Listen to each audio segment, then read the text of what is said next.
So for this portion of the video, we're going to go over the radio's basic functions.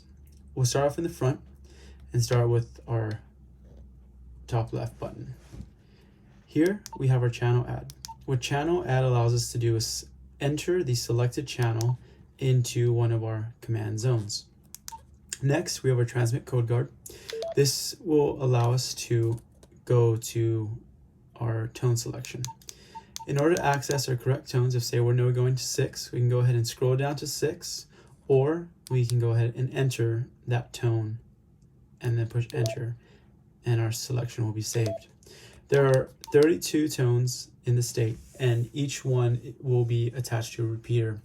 And the biggest thing to understand is that with our repeated channels, just to make sure that we are selecting the appropriate tone for the area that we're in, just to make sure that our transmissions are received to the end user.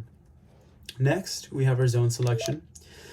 To select our zone, you can go down or up, or if say then you know the number of the zone that you're going to, you can go ahead and enter it, such as our solar, which is found in 32 for this year's update.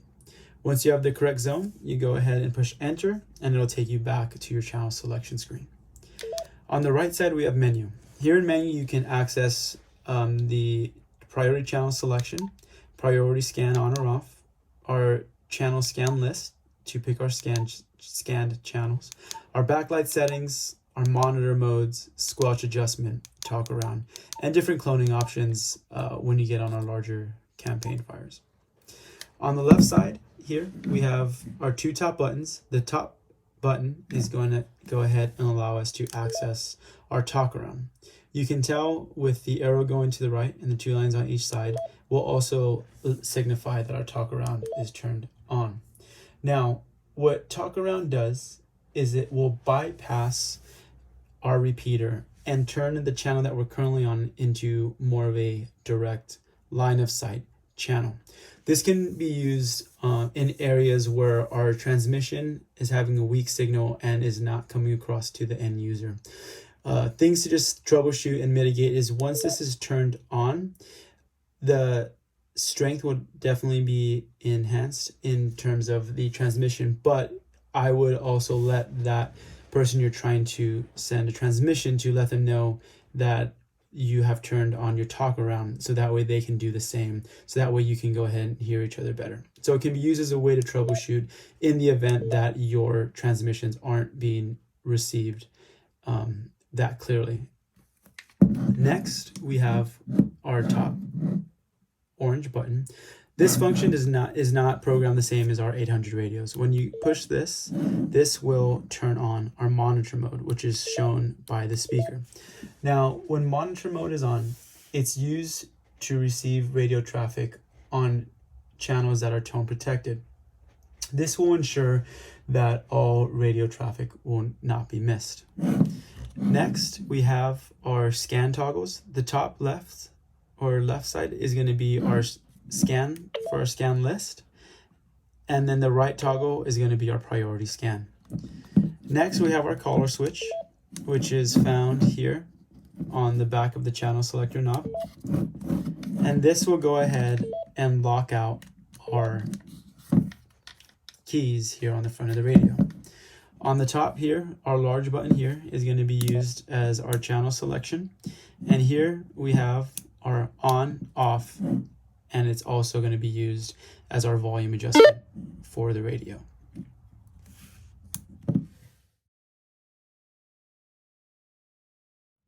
So now we're going to go over building a scan list and creating our priority channels. First, we're going to access our channel scan list by hitting menu, selecting that option, and then selecting the channels. From here, you can go ahead and hit the plus or minus to enter the channels that you're going to want to scan. We'll just simulate that we've selected these channels. This is all that we want to scan. We're going to hit escape, and our settings will be saved. From here, we can return back to the main screen, flip the toggle switch on, and now we are scanning our channels. So from here, we've now decided that we want to assign a priority channel in the radio. Now, you're going to want to hit menu, go up to, and just make sure that our scans are turned off, up to priority channel, and we're going to want to select zone 1, the priority 1 channel. For system, we're going to want to ensure that these are turned off in order for this function to work. From here, we're going to go ahead and use the select option to select the actual channel that we want.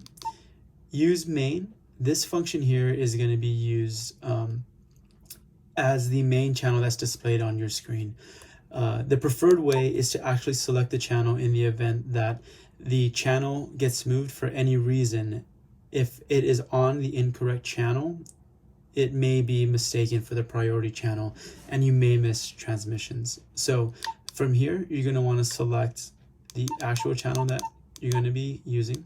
So for here, we'll just simulate that it's going to be BDC V20. There is also an option to select a second priority channel.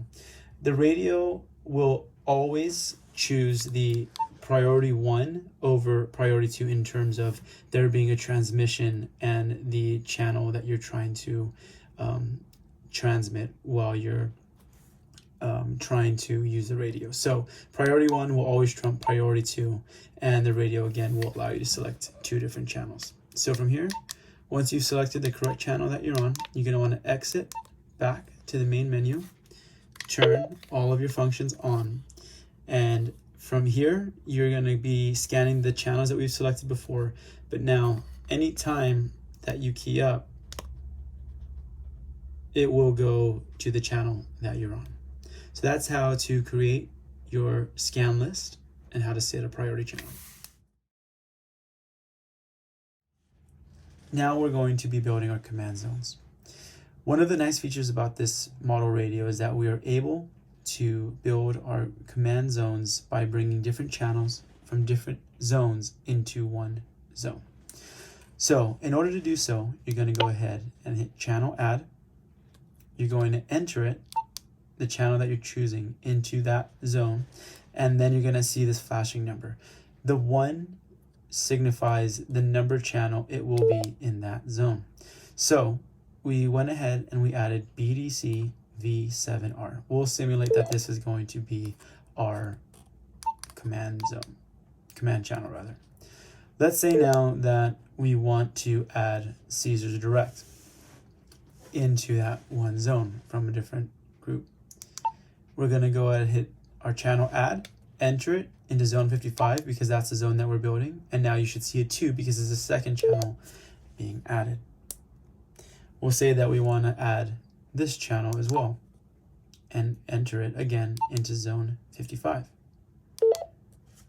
From here, we can go ahead and continue down and add into that group down the list. From here now, let's say that we've added all the channels that we want. We can go ahead and go to the zone that we've created, hit enter, and now we will see all 4 of those channels that we have entered into this radio. Now let's say that we're in this zone and we no longer want these channels. Let's say that we want to get rid of BDC V7. Now you'll see the channel minus, and we can go ahead and delete 1 channel at a time. And let's say that we're done with this incident and we no longer need the command zone that we've created. You can hold on to the minus and it will delete all of the channels. From here, because there's nothing programmed into the radio, you will see this come up. From here, you can go ahead and hit zone select, go back to our home zone, and continue on with the incident.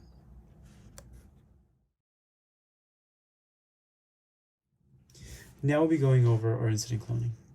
Incident cloning will take place on our larger campaign fires.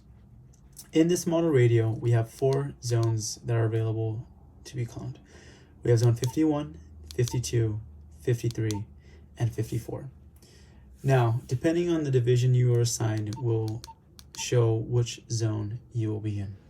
All this information can be found on an IAP, and that will show you what radio channels will be used as your command, your TACs, your air to grounds, and your emergency channel as well. When using this and going to a content, you can go ahead and let them know what model radio you have, and they will take care of that incident cloning on that incident. In the event that they need to clone more than the 4 pre-selected zones, one of the options for them is for them to add another 5th, 6th, or 7th zone into another zone that isn't going to be used in the radio. In this event, please make sure to let myself or Captain Riley know, so that way we can go ahead and reprogram the radio once you've returned, and we can put this radio back into service.